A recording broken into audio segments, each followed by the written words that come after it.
नमस्कार दोस्तों, स्वागत है हमारे चैनल पर। दोस्तों, हर बार की तरह मैं इस बार भी नित नए विषयों के साथ में आपके साथ जुड़ा हूँ। दोस्तों, आज जो विषय है वह बहुत ही इम्पोर्टेंट विषय है। उस विषय को समझने से पहले मैं आपको कुछ कहना चाहता हूँ, कुछ बोलना चाहता हूँ। वह यह है कि दोस्तों, यदि आप देश की फिक्र करते हैं तो सर्वप्रथम अपने घर की भी फिक्र करिए, क्योंकि यदि घर सुधरेगा तो ही देश सुधरेगा। जिसका घर सुधर गया उसका देश भी सुधर जाएगा। क्यों? क्योंकि जब आपका घर सुधर जाएगा तो आप घर की तरफ से निश्चिंत हो जाएंगे, फिर आप पुनः देश के बारे में सोचेंगे। इसी आधार पर मैं आपको एक ऐसे अत्याचार और एक ऐसे अन्याय के बारे में आज बताने जा रहा हूं, जिस पर अधिकतर नेशनल मीडिया, प्रिंट मीडिया आदि क्षेत्रों में चर्चाएं नहीं करी जाती हैं। क्यों? क्योंकि एक कॉन्स्टिट्यूशन ऑफ इंडिया में एक वाक्य एक कुछ डिफाइन कर रखा है उसमें, जिसे हम बोलते हैं अधिकार, राइट्स। तो वह चर्चा का विषय क्यों नहीं है? क्योंकि हर कोई अपने अधिकारों की तो डिमांड करता है, लेकिन कर्तव्यों की बात नहीं करना चाहता है। क्योंकि जब कॉन्स्टिट्यूशन ऑफ इंडिया, भारतीय संविधान, हमें कुछ अधिकार प्रदान करता है तो साथ ही साथ हमें कुछ ड्यूटीज, कुछ कर्तव्य भी प्रदान करता है। लेकिन ये देश का दुर्भाग्य है कि देश में सभी अपने अधिकारों की तो बात करते हैं, लेकिन अपने कर्तव्यों की बात नहीं करते हैं। ठीक इसी प्रकार आज जो हम बात कर रहे हैं वह स्त्री और पुरुष के संबंध के बारे में कर रहे हैं, जहां स्त्रियां अपने अधिकार और हकों की तो बात करती हैं, लेकिन अपने कर्तव्यों से विमुख हो जाती हैं। यह बहुत ही दुर्भाग्य का विषय है।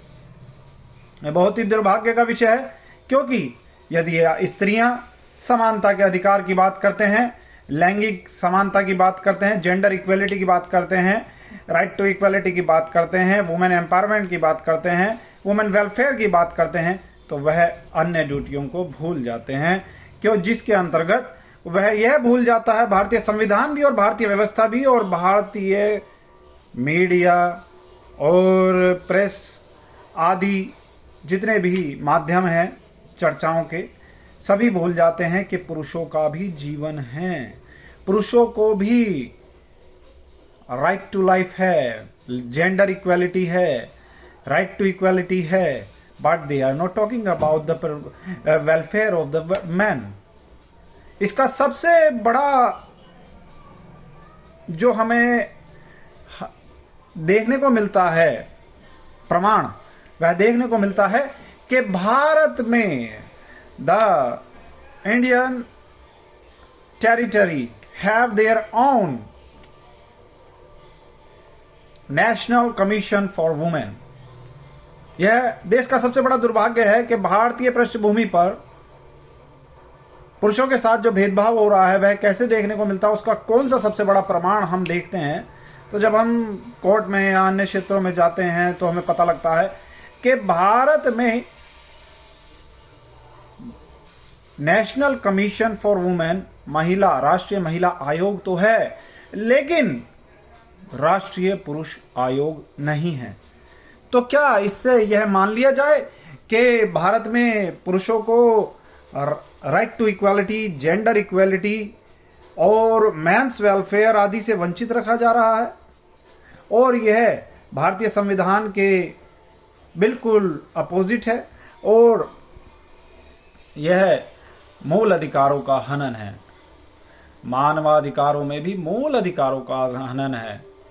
दोस्तों, यह जो अन्याय अत्याचार देश में हो रहा है, इसमें देखिए जो फैक्ट हैं, जो बिल्कुल सच्चे मैटर्स हैं, जहां महिलाओं पर अत्याचार होता है और उन पर जो डीवी या फिर उनको डोरी या फिर अन्य किसी चीज़ों के लिए परेशान किया जाता है, मैं कहता हूँ वो केस तो हो, जायज़ जो केस हैं उन्हें चलना चाहिए, उनका ट्रायल होना चाहिए, उनकी प्रोसीडिंग्स होनी चाहिए, सब कुछ होना चाहिए। लेकिन जो नाजायज़ हैं, भोले वाले पुरुष, जो सीधे साधे पुरुष, झूठे आरोपों में जिन्हें फंसा दिया जाता है, उनके लिए आखिर क्या है? आज देश में पुरुष सुसाइडल टेंडेंसीज बढ़ती जा रही हैं। और ये सुसाइडल टेंडेंसीज जो देखने को मिलती है वह आफ्टर मैरिज देखने को मिलती है। मतलब शादी क्या एक गुनाह बन चुका है आज के समय में? शादी एक गुनाह बन चुका है जिसे करने के बाद में पुरुषों का जीवन समाप्त होता जा रहा है, उनका पूरा परिवार उजड़ता जा रहा है। और ये शादी जो गुनाह हो चुका है, यह कुछ लोगों के लिए ऑर्गेनाइज क्राइम का हिस्सा बन चुका है। यह तो एक बिजनेस बन चुका है आजकल। शादी करिए, आप केस डाल दीजिए, कुछ भी झूठे आरोप लगा करके। बड़ी बड़ी सेलिब्रिटीज़ को हमने देखा, अभी बड़ी बड़ी सेलिब्रिटीज़ के डिवोर्स हुए।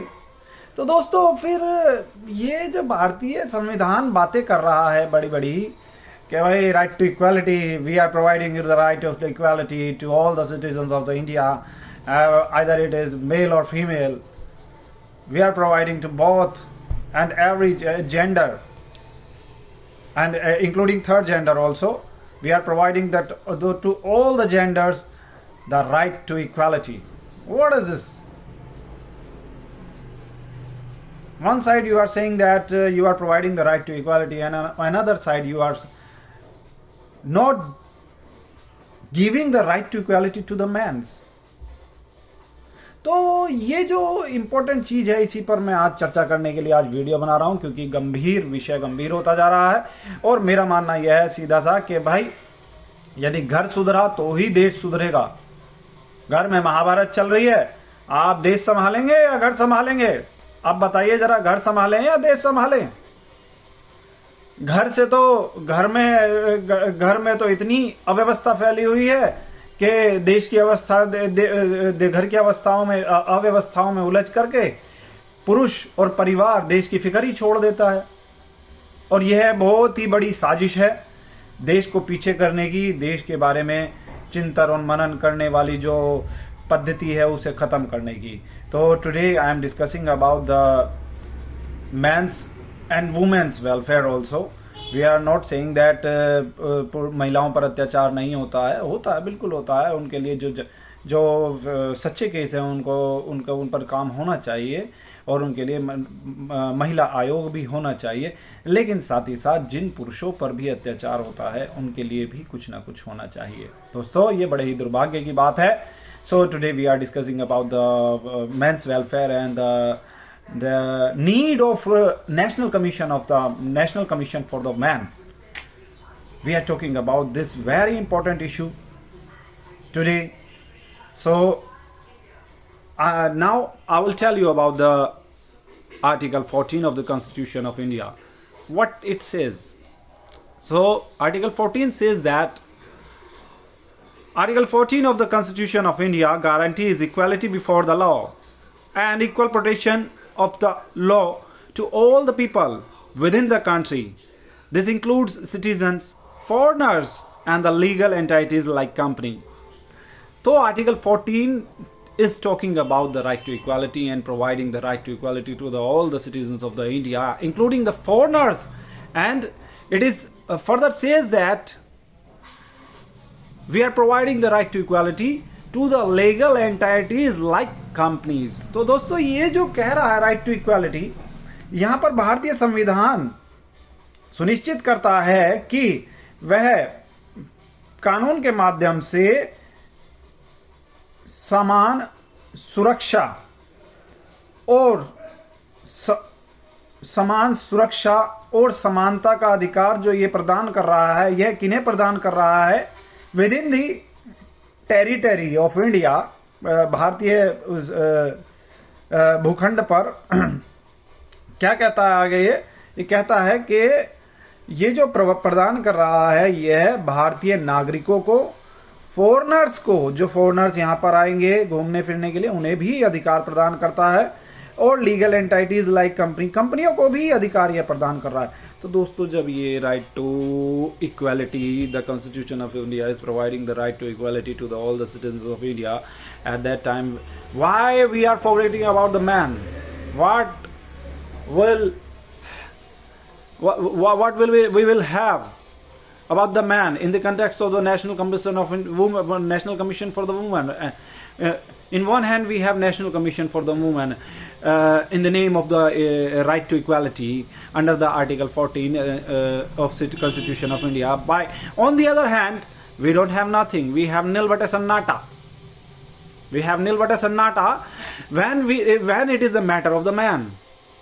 So we are talking today about the National Commission for Man also. The need of National Commission of Man is very necessary need and very primarily need. We should not forget about the man, because men are also a human being. Men also have a life. Men also have their rights. आप महिलाएं केवल पुरुषों से कर्तव्यों की बात करती रहती हैं और महिलाएं अपने अधिकारों की बात करती रहती हैं, but what about the matter of men's rights and men's duties, men's rights? You are talking about the men's duties but you are not talking about the men's rights. आप महिलाओं के अधिकारों की बात कर रहे हैं और पुरुषों के कर्तव्यों की बात कर रहे हैं. आए दिन मैं कोर्ट में देखता हूं कि बस महिलाओं के अधिकारों की बात हो रही है, महिलाओं के अधिकारों की बात हो रही है. झूठे केस आ रहे हैं. जो सच्चे केस हैं उनकी बात मैं नहीं कर रहा हूं, ध्यान रखिए. जो जेन्युइन केस हैं मैं उनके साथ हूं, मैं उनके साथ खड़ा हूं, बल्कि उनके लिए लड़ूंगा भी. लेकिन जो झूठे केस आ रहे हैं जिनमें भोले भाले पुरुषों को अपने जीवन से हाथ धोना पड़ रहा है, उनका जीवन खराब हो रहा है, वह कभी जेल जा रहे हैं, उनके परिवार वाले जेल जा रहे हैं. What is this nonsense? you are what kind of right to equality is there? What kind of women empowerment is that? And what kind of women welfare is that? जिसके माध्यम से आप पुरुषों का शोषण कर रहे हैं. You are exploiting the man's life and man's. क्या पुरुष मानव नहीं है, मनुष्य नहीं है? यह बताइए. पुरुष भी तो मनुष्य है. राइट टू इक्वालिटी जो है वह पुरुषों के लिए भी तो है, केवल महिलाओं के लिए ही राइट टू इक्वालिटी नहीं है. राइट टू इक्वालिटी पुरुषों के लिए भी है. और जब तक के भारत में national commission for the man नहीं बन जाएगा तब तक right to equality for the man अधूरा है. यह जो आप प्रदान कर रहे हैं ये सब बेकार है, बकवास है. The constitution is of India में एक बार बाबा साहब भीमराव अंबेडकर ने साफ तौर पर कहा था कि यदि भारतीय संविधान बहुत अच्छा है, भारतीय संविधान बहुत अच्छी बात करता है, लेकिन अगर जो उसको चलाने वाले लोग गलत हैं तो वह उसका दुरुपयोग करेंगे और उस दुरुपयोग के अंतर्गत वह पता नहीं ना जाने क्या क्या कर दे. और वही हो रहा है. They are misusing the constitution of India. They are misusing the rights and the articles of the constitution of India. How? ये आप देख सकते हैं कैसे आप महिलाओं को तो अधिकार प्रदान कर रहे हैं लेकिन पुरुषों को नहीं प्रदान कर रहे हैं. अच्छा, अब आप देखिए कि अधिकतर मैटर्स में महिलाएं, पुरुष बाहर काम करने जाता है, घर महिलाएं संभालती हैं, लेकिन आजकल घर भी महिलाएं नहीं संभाल पा रही हैं. पुरुष बाहर से आता है, उसे पानी नहीं मिलता, उसे खाना नहीं मिलता, उसे रोटी नहीं मिलती, वो भूखा प्यासा आता जाता है. ये वुमेन क्रूएलिटी जो हो रही है मैन के साथ में, उसके बारे में कब डिस्कस करेंगे आप? क्या पुरुष का अधिकार नहीं है? वह बाहर भी काम कर रहा है और महिला घर पे रह करके बिना टेंशन. आप फिजिकली देख सकते हैं, ये तो फिजिकली महसूस होता है. व्यक्तिगत चेहरा, व्यक्ति की बॉडी बता देती है कि कौन ज्यादा काम कर रहा है और कौन ज्यादा स्ट्रेस लेके काम कर रहा है और कौन ज्यादा रिलैक्स रह करके काम कर रहा है. तो घर में रहने वाली महिला जब पुरुष पे अत्याचार करती है वह किसी को नहीं दिखाई देता है. और महिला अगर जो रोने लग जाए और अपना झूठे आरोप लगा दे तो फिर वो बेचारा जो पुरुष घर को चलाने के लिए दिन रात मेहनत कर रहा था उसे ही उल्टा फंसा दिया जाता है. तो ये पूरी तरह से राइट टू इक्वालिटी का हनन है. यह जो भारतीय संविधान हमें समानता का अधिकार प्रदान करता है वह पूरी तरह से नहीं एप्लीकेबल है इंडिया में. और बहुत सारे क्षेत्र ऐसे हैं जहां महिलाओं को छूट मिलती है और पुरुषों को कुछ नहीं मिलता. महिलाओं को जॉब्स मिल रही हैं, वह कम सैलरी पे भी जॉब करने लग जाके लिए तैयार हो जाती है और पुरुष नहीं हो पाता क्योंकि उसे पता है उसके घर का खर्चा नहीं चल पाएगा इतने कम पैसों में. बहुत सारे विषय हैं जिन पर चर्चाएं होनी है. मैं एक वीडियो में इस चीज पर नहीं आपको समझा पाऊंगा. अच्छा, अब हम आगे अगर जो बात करें, क्यों जरूरी है नेशनल कमीशन फॉर मैन? राष्ट्रीय पुरुष आयोग क्यों जरूरी है उसको अब आगे बताता हूं मैं आपको। अभी तो आपने सुना सिर्फ समानता के अधिकार, किस तरह से उसका हनन हो रहा है पुरुषों का। अब आगे आगे सुनिए। इसमें जो बनाया गया था ये नेशनल कमीशन फॉर वुमेन जो बनाया गया था, national commission for women is established in the year of 1992 under national commission for women act 1990 act 510। ये जो नेशनल कमीशन फॉर वुमेन बनाया गया था यह है 1992 में under national commission for women act के अंतर्गत बनाया गया था इसे, to protect and promote women's right in India. To protect and promote women's rights in India. That's good, very good, बहुत अच्छी बात है। प्रोटेक्ट करिए, मैं भी साथ हूं आपके। वुमेन्स के अधिकारों का अगर जो कहीं हनन होता है, कहीं उनके अधिकारों को नुकसान पहुंचता है, और तो उनकी रक्षा करने, उनको सुरक्षा प्रदान करने के लिए, उनकी तरफ से लड़ने के लिए मैं भी खड़ा हूं, मैं भी बैठा हूं। आगे कहता है ये, to protect and promote the women's rights in India के अंतर्गत, फॉर प्रोवाइडिंग जेंडर इक्वालिटी,